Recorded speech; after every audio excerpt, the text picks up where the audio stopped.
Tekere hazırlık yılı başlıyor. Sınıfsal dönüşümü gerçekleştirmek için önemli bir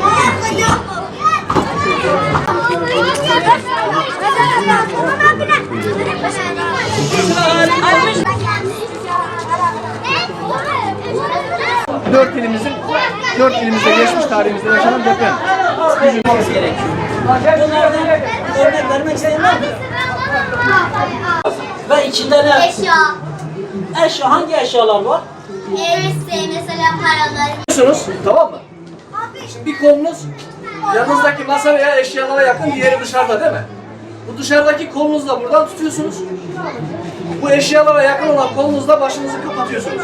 Bu şekilde. Bu şekilde daha doğrusu bu. Tamam mı? Malzemeler düştüğü zaman ilk bu nesnelere çarpsın, ilk bunlar zarar görsün. Biz bunlardan olabildiğince aşağıya küçülmeliyiz. Başlangıçta ne yapıyoruz? Çök kapan tutuyor. Anlaşıldı mı? Bak.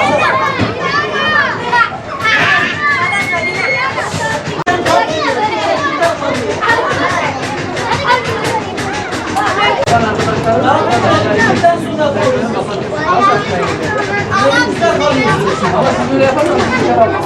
gaz vanasını kapatıyoruz. Sobamız yanıyorsa kapatıyoruz. Kapıyı komple çıkarken asansörü kullanmıyoruz. Merdiveni kullanıyoruz. Tamam mı?